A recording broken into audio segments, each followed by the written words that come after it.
Before the video starts, I want to say I wouldn't be surprised if Hakeem Jeffries and Obama had a secret relationship.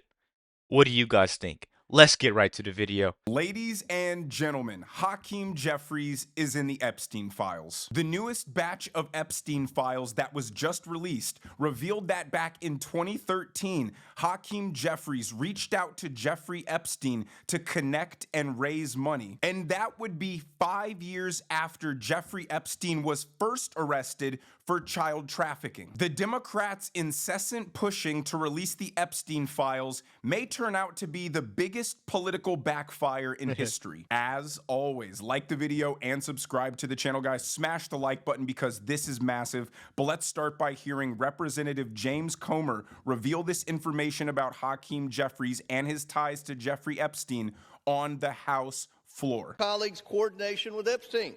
Another email shows Democrat fundraisers invited Epstein to an event or to meet privately with Hakeem Jeffries as part of their 2013 effort to win a majority. So Hakeem Jeffries' campaign solicited money from Jeffrey Epstein. That's what we found in the last document batch. The files underscore why former President Trump must appear for his deposition. We've subpoenaed him. To date, the Democrats have done nothing to help us secure his appearance.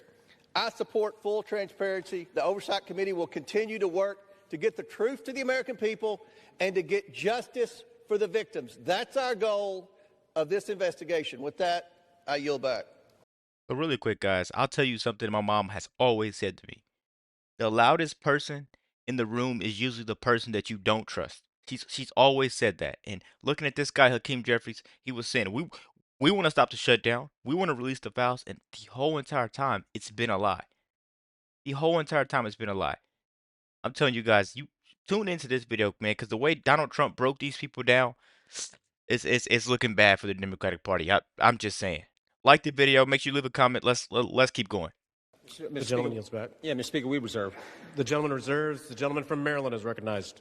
Okay, so we're about to go over this exact email to Jeffrey Epstein line by line. But first, it seems like Donald Trump's 4D chess strikes again. Donald Trump goaded the Democrat Party into siding with Republicans and pushing for the release of the Epstein files, thinking it was going to incriminate Donald Trump and it was going to take him down and end his political career. But it turns out all it's done is exonerate Donald Trump and incriminate Democrat after Democrat.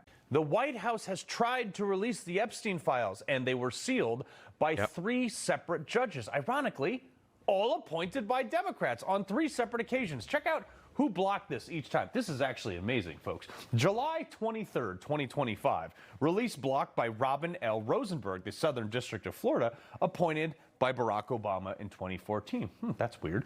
Denied unsealing the grand jury transcripts from Epstein's 2005 to 2007 Florida federal investigation, ruling that the request fell outside judicial proceedings and violated state secrecy guidelines and declined to transfer the case back up to New York.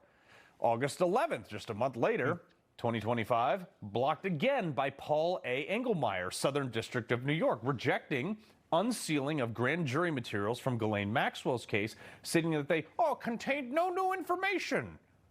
And, they said it was a risk of unraveling secrecy without sufficient justification. That's pretty weird because another judge just released all the grand jury information to Comey's team, which you would think, since Comey is, like alive and stuff, unlike Epstein, would be even more unprecedented. But whatevs. Anyway, the third time, on August 20th, 2025, Richard M. Berman, Southern District of New York, denied unsealing of grand jury transcripts and exhibits from the Epstein 2019 indictment, calling the DOJ's motion a diversion from its own and unreleasing files, emphasized threats to victim safety and privacy, even though all those names just would have been redacted.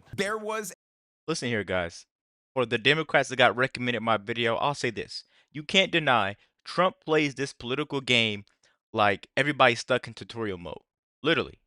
That's what he's doing. Every year, the same exact crew thinks they got this man concerned. They got him worried.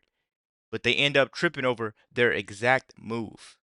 It's getting insane, and it's getting so easy to see this. It's common sense. A reason the Biden administration sat on this stuff for 4 years and didn't release it to incriminate Trump, a man that they called Hitler and said had to be stopped by any means necessary, because it turns out the only people colluding, collaborating, and affiliated with Jeffrey Epstein are Democrats. The email reads, "Dear Jeffrey, we are thrilled to announce that we are working with Congressman Hakeem Jeffries, one of the rising stars in the New York congressional delegation, sometimes referred to as Brooklyn's Barack, or sometimes here referred to as Walmart Obama, Timu Obama, Great Value Obama. He is a staunch supporter of President Obama, obviously, and a progressive voice for the people of New York City. New York One did a profile piece about his work on the vitally important budget and judiciary committees in Washington. Hakeem is committed to electing a Democrat majority in 2014 and is encouraging his friends to participate in the DSCC fundraising dinner with President Obama this coming Monday night. Shoot us an email or give us a call if you would like to get involved with the dinner or would like to get an opportunity to get to know Hakeem better. He is an impressive guy who will be a progressive voice in New York politics for years to come." So Obama. not only were they trying to set Hakeem Jeffries up with Jeffrey Epstein, but they invited him to a dinner that Barack Obama was attending. And this is in 2013. 5 years after Jeffrey Epstein was found guilty for child trafficking. And in this newest batch of files that was released, it turns out that Jeffrey Epstein hated Donald Trump, accusing Donald Trump of being the one who turned him into the authorities, prompting the investigation into Epstein's trafficking ring. Trump pretended to be reluctant, knowing that it would force the desperate Democrats to demand the release of the Epstein files, thinking it would make Donald Trump look bad. They thought they had their moment. They thought they were going to get their gotcha. They thought they were going to get their reason for the American people demanding that they come back into office and save them. And Trump said, okay, you asked for them, here they are. Here is a reporter confronting Hakeem Jeffries about Jeffrey Epstein texting and feeding information to a Democrat House delegate from the Virgin Islands during a hearing about Donald Trump. Thanks. Why should Americans trust you and House Democrats on the Jeffrey Epstein files when one of your own, Congresswoman Plaskett, was found to be texting with Jeffrey Epstein during a hearing, getting information from him, using that in her questioning during a congressional hearing, and at one point he tells her, good job? This is a bipartisan effort to make sure that, consistent with what the survivors have requested, that there's full and complete transparency, and every single predator who may be in those Justice Department files doesn't escape accountability. Thanks. So Hakeem Jeffries, Walmart Obama, who's been demanding the release of the Epstein files for months now, conveniently doesn't want to answer any questions related to the mass collusion by Jeffrey Epstein and the Democrat Party to try and sully Donald Trump's reputation, because there was nothing incriminating in the files, and Jeffrey Epstein had a vendetta against Donald Trump, who he believed was the one who got him arrested. And for I got a question. What do you guys think it is that they keep saying we can't handle? Is it their involvement? I don't know. But it's weird to me how they don't include Bill Clinton's emails. They don't include them. And they don't even talk about the amount that Jeffrey Epstein said he hated Donald Trump. Let's keep going, guys. And for those who haven't seen it already, here is the live video of the delegate from the Virgin Islands texting back and forth with Jeffrey Epstein and then proceeding to use the information he fed her in her questioning.